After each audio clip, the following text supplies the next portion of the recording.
gabi.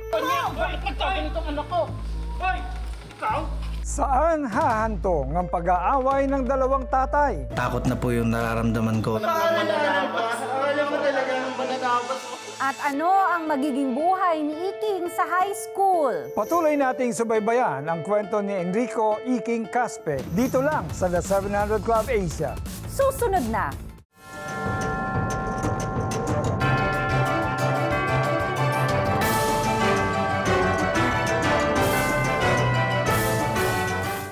Welcome to the 700 Club Asia. Brother Alex, may tanong ako sa'yo, no? Ano ba yung magandang ugali ng tatay mo na hindi mo makakalimutan hanggang ngayon?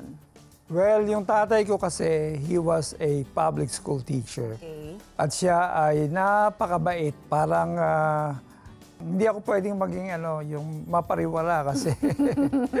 At saka siya nagturo sa akin mag-declaim, mag-poem. Wow. Talagang tsaka lumaki kami talagang English speaking ang pamilya namin dahil nga siya yung teacher. So kaya ka naging broadcaster at ngayon host dahil siyang nagturo sa iyo magsalita, no? Correct ka dyan. Ikaw naman, ano ang hindi mo makakalimutan sa tatay mo? Sa tatay ko, he's very hardworking, Brother Alex. And alam mo, naalala ko talagang he would make time for our family to make memories. Maybe he wasn't realizing that, but very important yung ginawa niya na magbi-beach kami. Tapos I remember, magde-date kami lagi, manonood kami ng movie, kaming dalawa lang, or magbo-bowling kami. So, he really made sure we had lots of time together. Yan ang na-appreciate ko sa tatay ko. Hanggang ngayon, making time siya lagi, even sa mga apo niya. Pareho pala kami. Intentional. Correct.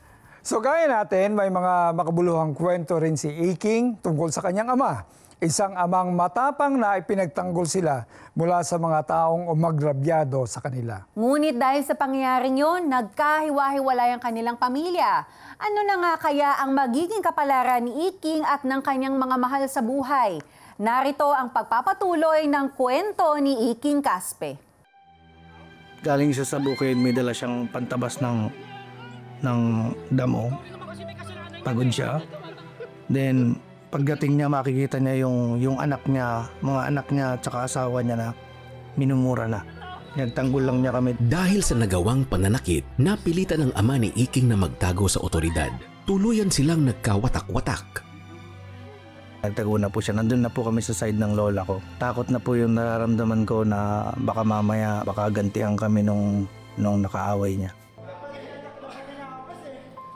Yun po yung time na binubuli ako ng anak ng mananaba. So, ang sakit pa para sa akin na ting papasok ako na yun po yung binubuli sa akin. Yun yung kinakantsaw sa akin ng mga classmate ko na binabansagan nila akong mananabas. Upang maprotektahan ang sarili mula sa mga bully, naghanap si Iking na magtatanggol sa kanya at natagpuan niya ito sa barkada. Naging matapang si Iking at naging bully rin. Kung ano yung naramdaman ko nung first year high school ako, ginagawa ko na po yun sa mga klase ko. Pangungutong, panghihingi ng mga piso-piso, yung mga ganyan, ng mga gamit sa school. Masaya. Kasi parang nakakaganti na po ako that time. Ako yung dating ginaganon, parang nagagawa ko na rin siya ngayon. So yun po yung fulfillment talaga sa akin. Yun po yung gusto kong mangyari sa buhay ko. Wala po yung pangarap sa akin na gaganda yung buhay, yung makapagtapos ng pag-aaral, hindi ko po siya pinangarap. Sa kabila ng pagiging astig ni Iking sa paaralan, tila lumalambot ang kanyang puso sa nasasaksihang paghihirap ng ina para matustusan ang kanilang pag-aaral. Bilang tugon sa nakikitang sakripisyo ng ina, minabuti ni Iking na magbanat ng buto sa bukid. Kasi nainggit po ako yung mga classmate ko, magaganda yung mga notebook, magaganda yung mga bag, bago yung medyas. Hindi po kayang i-provide ng mother ko yan kasi mother ko na lang po nagtatrabaho. So pag gapasan po ng palay or maggagapas ng anihan ng palay or taniman ng palay, bunutan po ng sibuyas, talagang pupunta po ako para kumita po ako ng pera. So mahirap na masaya po kasi nakakatulong po ako sa mother ko, hindi ko na siya hihingan ng pera pambili. Ang hirap, doon ko na-realize na yung trabaho pala ng father ko is hindi rin basta-basta, mahirap po talaga yung pagiging farmer. Matapos ang 2 taong pagkawalay sa ama, muli silang nagkita. Bagamat kada linggo'y nagkikita sila, walang kaalam-alam ang ama maging ang ina sa kanyang pagbibisyo. Anak, umuwi ka ng maaga, nag-aalala sila lola mo. Anak, huwag ka sanang magbisyo. mag-aral kang mabuti. Ganun po lagi yung sinasabi ng mama ko. Hindi naman po nawawala yung pangaral sa akin ng nanay ko. Bilang anak, opo lang ako na opo. Opo ma, sige po. Pero hindi naman po yung tumatatak sa isip ko, parang pag pumasok sa kabila, lalabas lang din sa kabila. Ipinagsabay ni Iking ang pag-aaral at ang paggamit at pagbenta ng marijuana para lalong kumita. Sige na please, anak. Atid ka ng graduation mo. Matupad kaya ni Iking ang pangarap ng ina para sa kanya? Tunghayan ang kasagutan bukas sa pagpapatuloy ng kanyang kwento. At para mas malalim pa nating maunawaan ang kwento ni Iking, narito siya sa studio. Welcome once again, Enrico Iking Caspi dito sa The 700 Club Asia. Ayan, good day ma'am, good day sir. Magandang araw po sa ating lahat. Well, Iking, sa kwento mo, pinagtanggol kayo ng tatay mo, kaya siya yung nakataga, hindi ba? So, sa pangyayaring yon, ano ang naisip mo o naramdaman bilang panganay na anak sa pwedeng mangyari o ibunga nung sabihin na natin na parang trahedya na rin yun eh. No? Opo. Una po is yung takot na naramdaman ko. Natakot po ako kasi baka mamaya mapatay po nung father ko yung nakaaway niya, yung nadisgrasya niya. Then pangalawa po is yung agam-agam po na baka mamaya ito na yung start ng paghiwalay o yung magkalayo-layo kami ng family ko dahil sa nangyari. Then yung pangatlo pong naramdaman ko is yung may happy rin po. Happy rin po ako dahil parang pinakita po ng father ko na kaya niya kaming ipagtanggol. Ayaw po ng isang ama na makita na nasasaktan yung kanyang pamilya kaya nagawa ng papa ko yan. The other side, alam ko na masama po yung ginawa ng father ko pero masaya po ako sa napakita niya kasi pinagtanggol niya po kami. Grabe no, all this at a very young age. Iniisip mo na yung weight of what happened. And unfortunately, sa school, tinawag kang anak ng mananabas. Sa tuwing binubuli ka, naisip mo ba na maghihiganti talaga ako balang araw? Opo, yun po. Kasi mahirap po bilang nung first year high school po kasi nangyari that time na pagpasok ko po ng high school, nandyan na po nalaman nila yan, nabalitaan nila na may nangyari sa father ko na gano'n. So, yung time na po na yun, is talagang binubuli na po ako, binabansakan po ako anak ng mananabas. So, masakit po sa akin yun. Then, tumatak po sa isip ko na ang hirap pala pag ikaw yung binubuli. So, kaya tumatak po sa isip ko na pagdating ng araw, gagawin ko rin po ito. Ayun na nga, napanood natin na ikaw na nga nang bully ka na rin, nangungutong sa iyong mga klase. Hindi ka ba nakukonsensya at that time? Hindi po. Kasi naranasan ko po yung binubuli ako eh. Parang mas masarap yung feeling na ikaw yung nambubuli. Parang mas mataas ka sa kanila. Kaya nagawa ko rin po yun. Parang paghihiganti na rin po ba? Yun po. I love the honesty Hindi ako nakonsensya. Hindi kasi parang pag pinagtawanan ka, ano yun, masakit yun eh. Apo. Well, ano naman ang nagtulak sa'yo para gumamit at magbenta ng ipinagbabawal na gamot? Yung paggamit po is dahil po sa barkada rin. So, influence ng barkada. So, para maging in po ako sa barkada, kailangan makagamit po ako ng marijuana that time. So, masaya po yung pag nakamarijuana ka, parang walang problema, tawanan lang. Kaya dumating po ako sa time na nagbebenta na ako is kulang po yung baon ko that time. So, para masupply ko po yung pangangailangan ko, kahit paano makabenta po ako, nagbebenta na po ako ng marijuana sa mga estudyante sa labas, sa mga tropa po. Sa mga panahong wala ang ama ni Iking, ano kaya ang kanyang pakiramdam na wala ang kanyang ama sa special events ng kanyang buhay? At ito naman, ano naman ang naging buhay ng kanyang tatay habang wala sa piling ng kanyang pamilya? Yan ang gusto kong malaman, Brother Alex. Ang kwento ng father and son, Rico at Iking, sa pagbabalik ng The 700 Club Asia. Diyan po lamang kayo.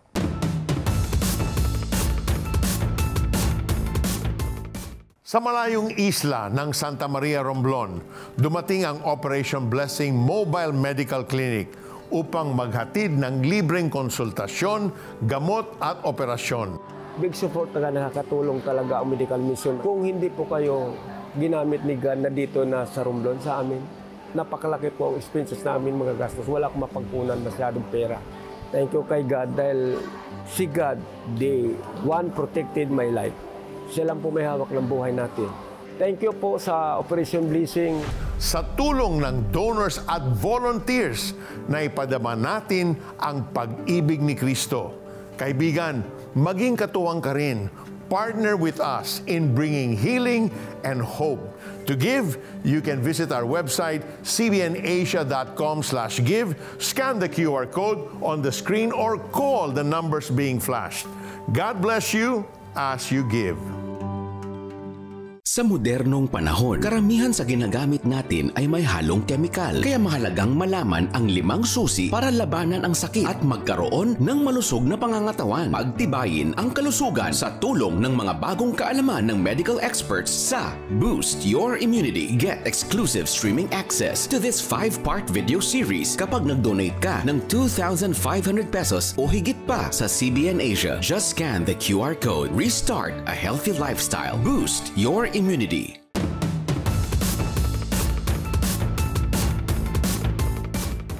Welcome back to the 700 Club Asia. Makakasama po natin ngayon ang father and son, Rico at Iking Caspe. Welcome. Welcome po. Magpalang araw po. Good day po. Yan. Magpalang araw sa ating lahat. At least kasama natin ngayon si Tatay Rico. Mas malinamnam ang ating usapan, no? Tatay Rico, bakit ba humantong sa pagtataga ng tenga yung ginawa mo dun sa nakaaway ninyo noon? Ganito po yun, nung pong umaga na galing po ako sa bukid. Okay.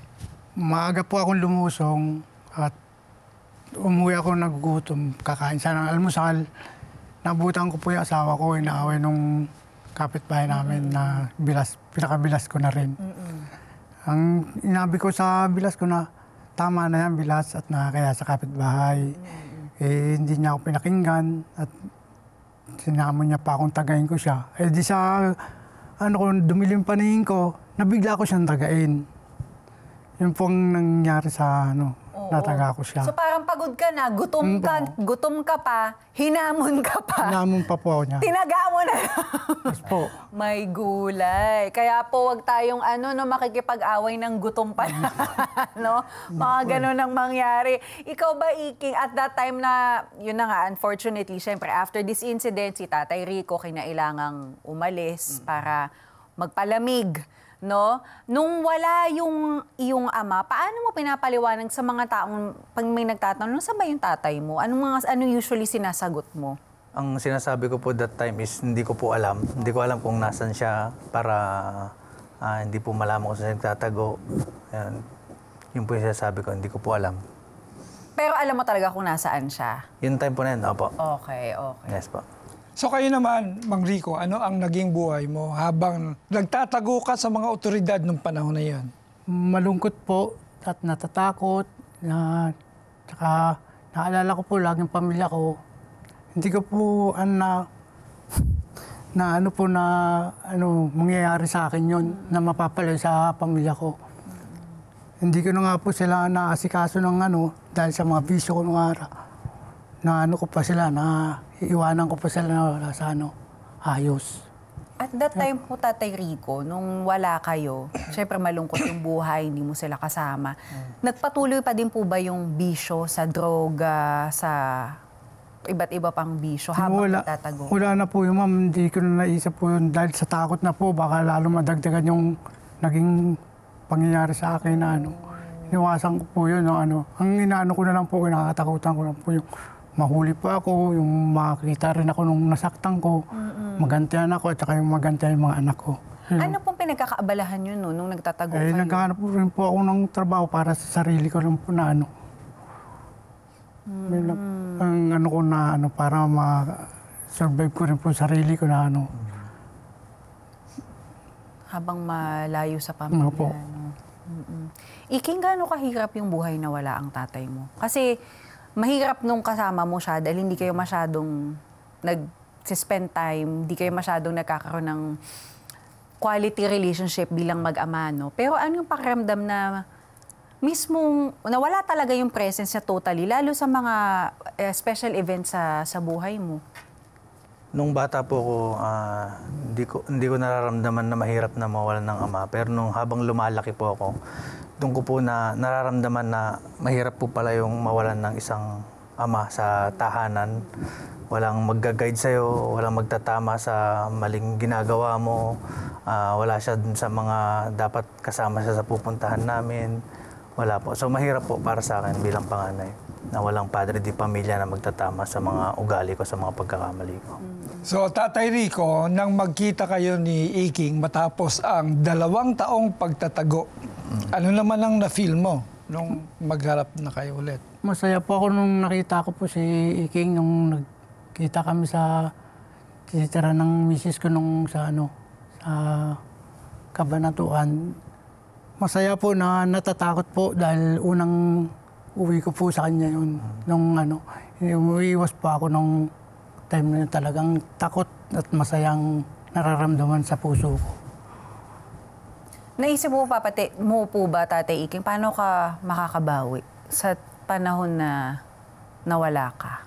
Hindi ko po naisip yun kasi habang iniisip ko habang buhay, tatago po ako dahil nga pong sa nangyari na yun eh. Pangyayari kasing hindi ko na pigilan eh. Ikaw, Iking, nung makita mo, syempre natuwa si tatay, nakita ka niya. Ikaw, ano yung una mong naramdaman or mga naramdaman mo nung muli kayo nagkita ng tatay mo?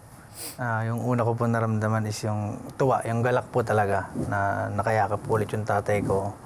Pero may lungkot kasi alam ko po na yung pagsasama namin is hindi naman talaga magtatagal, which is araw lang o minsan oras lang talaga na magkikita kami. Then maghihiwalay po kami ulit. So andun po yung saya, then lungkot ulit. Parang mixed emotion lagi pag nagkita kami ng time na yun.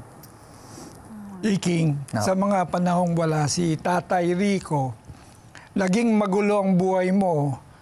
Was there a time na naisip mo na lalapit ka na kay Lord? Lord, tulungan mo po ako. Ganyan. Gusto mo maging lumapit sa Kanya.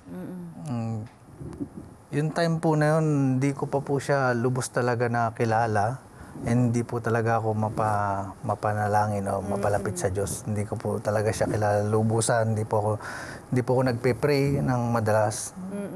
Although nagsisimba po ako, kaso hindi po talaga ako nagpe-pray. Hindi po ako lumalapit sa Panginoon sa mga time na yun na nahihirapan ako.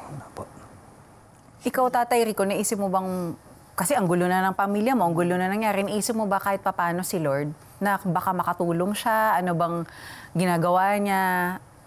O pareho kayo ni Iking? Pero sa time na yun, ma'am, naiisip ko po siya. Pero may talagang dalawang sa akin na takot, saka na yung hindi lumapit sa kanya dahil sa kasalanan ko. Hindi ko po time na pero sa ko po naiisip ko lagi si Lord na sana mapatawad ako nung nasaktan ko. Talagang na time na may takot po ako sa Diyos kahit sa pangyayari lang sa akin. Thank you. Nako. Parang ang hirap nga naman Kasi walang nag-share sa kanila tungkol sa Panginoon. So, default nila alam. kasi yun eh. Default na nila na ganito lang yung buhay. Yes.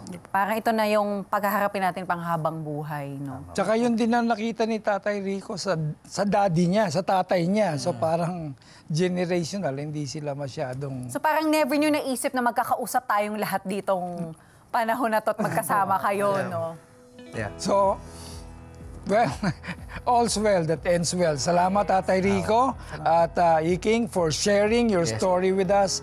Ang inyong buhay ay patunay na kailangan po natin ng Panginoon para magkaroon tayo ng tunay na direksyon at kabuluhan. Kaya gawin po nating sentro si Jesus sa bawat bahagi ng ating buhay. Ialay natin sa Kanya ang ating mga puso, ang ating kinabukasan, at lahat ng ating alalahanin. Sabi nga sa Mateo 11:28-29, lumapit kayo sa akin, kayong lahat na nahihirapan at lubhang nabibigatan sa inyong mga pasanin, at kayo'y bibigyan ko ng kapahingahan.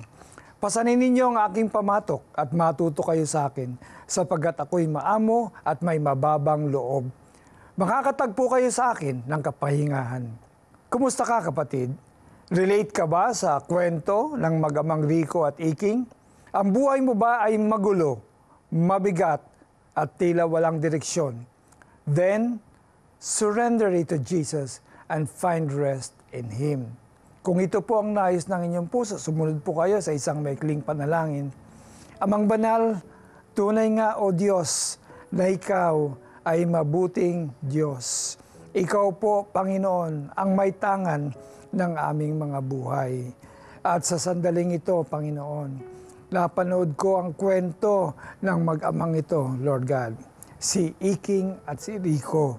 So Lord, dalangin ko po, Panginoon, na nawa, Panginoon, ay makakilala ang bawat isa sa iyo habang maaga pa. At ngayon mismo, Panginoon, ay sinusuko ko ang aking buhay sa iyo, O Lord. Kailangan kita, Panginoon.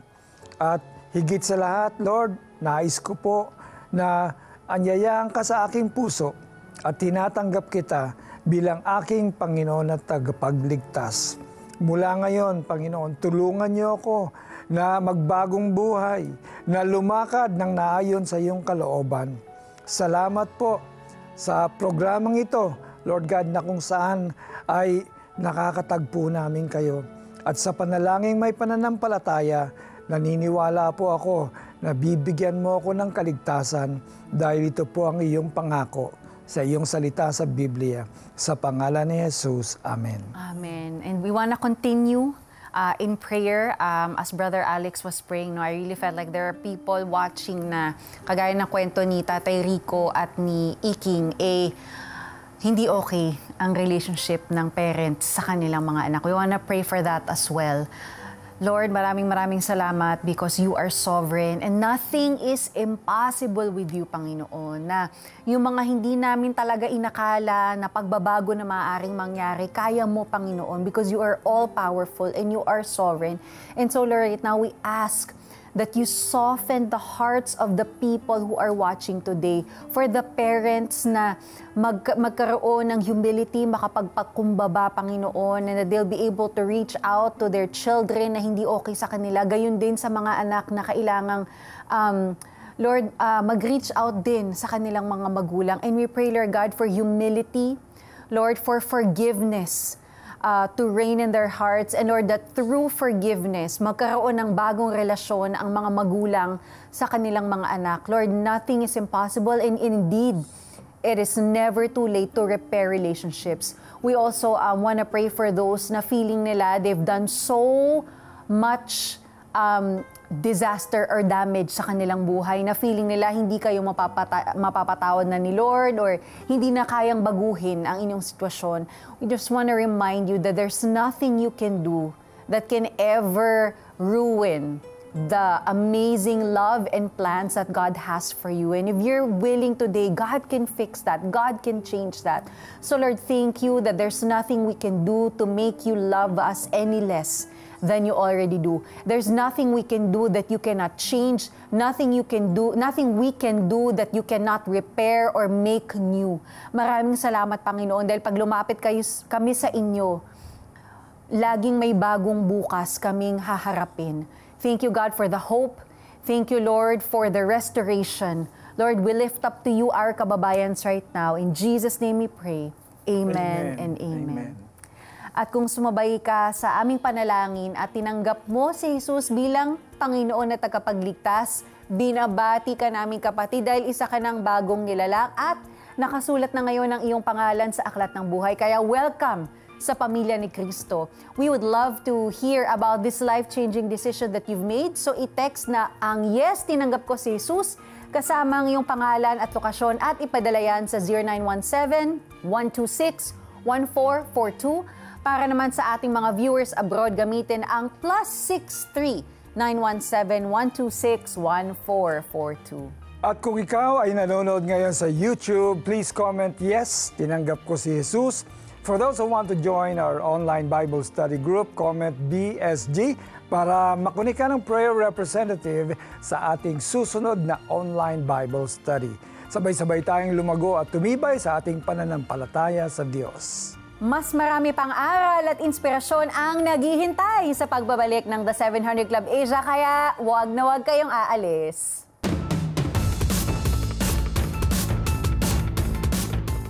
Ikaw ba'y bigo, nagsisisi, nasasaktan, nakagapos sa pait ng nakaraan? Don't let your past define who you are. God defines who you are. Pakinggan ang 7 Steps to Restart para sa bagong simula. Matatanggap mo ang exclusive access sa audio teaching ni Peter Kairos kapag nagbigay ka sa CBN Asia ng kahit na magkanong halaga. Iscan ang QR code para maipadala ang donasyon. Restart para sa bagong simula. Become a CBN Asia partner today. Ang salita ng Diyos ay isang tanglaw. Liwanag sa dilim, gabay sa naliligaw. The best kung babasahin at ibabahagi mo araw-araw. Dahil ang ilaw ng mundo ay ang salita na namumuhay sa iyo. Panahon na upang maging tanglaw.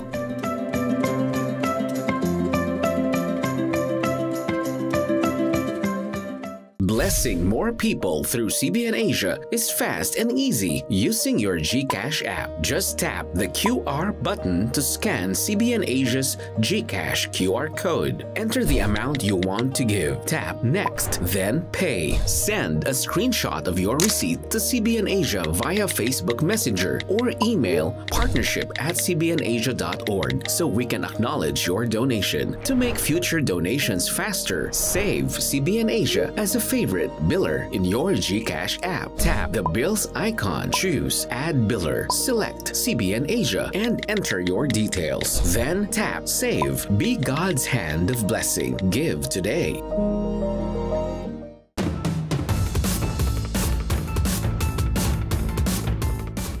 Dahil sa sunod-sunod na pag-ulan, maraming kababayan natin ang labis na naapektuhan ng mga pagbaha at pagguho ng lupa. Totoo yan, Brother Alex. Gaya na lang ng naranasan ni Agnes Castillo na may 3 anak mula sa tribong Aita sa sitio Tralala, Olongapo. Nasira ang kanilang bahay at pananim dahil sa landslide at napilitan silang mangutang para lamang may makain. Kaya nang mabalitaan nilang may relief food distribution ng Operation Blessing sa kanilang lugar, bumaba siya ng bundok. Pasan ang kanyang 7 buwang gulang na anak na si Miriam para tumanggap ng food bag mula sa ating Operation Blessing. At ang sabi ni Agnes, malaking tulong ito lalo na para sa mga bata. Maraming salamat, Operation Blessing. Isa lamang ang pamilya ni Agnes sa ating sama-samang natulungan sa Olongapo. Pero marami pa ang katulad nila ang naghihintay ng tulong. Kaya tulungan natin silang mabilis na makabangon. Iparamdam natin sa kanila ang pag-ibig at pag-asa na nagmumula sa ating Panginoon. Be a CBN Asia partner now. Part of your giving supports our humanitarian arm, Operation Blessing. Consider sending a monthly donation so we can help more. To donate, call 8737-0700 or use GCash. Just scan the QR code flashed on your screen. And for bank transfers and credit card transactions, visit www.cbnasia.com/give for more details. And God bless you more as you give. Samantala, ang buhay mo ba ay puno ng takot, pangamba at alalahanin tulad ng naranasan ni Rico at Iking? Kapatid, sabi ng unang Pedro 5:7, ipagkatiwala ninyo sa Kanya ang inyong mga alalahanin sa buhay sapagkat Siya ay nagmamalasakit sa inyo. Kay Jesus natin ipagkatiwala ang ating kabigatan sa buhay. Handa siyang sumaklolo sa sinumang tumatawag at nananalig sa Kanya. At dito po nagtatapos ang ating maikling kwentuhan. Stories of hope, faith, and love. Help us produce more inspiring shows like this. Be a CBN Asia partner right now. Just scan the QR code. Call the number on your screen or message us on the Facebook Messenger of the 700 Club Asia. God bless you more and more! Bakit tila hindi makawala sa gapos ng adiksyon si Iking? May pag-asa pa bang mabago ang kanyang buhay? Malalaman natin yan bukas sa pagpapatuloy ng kanyang kwento.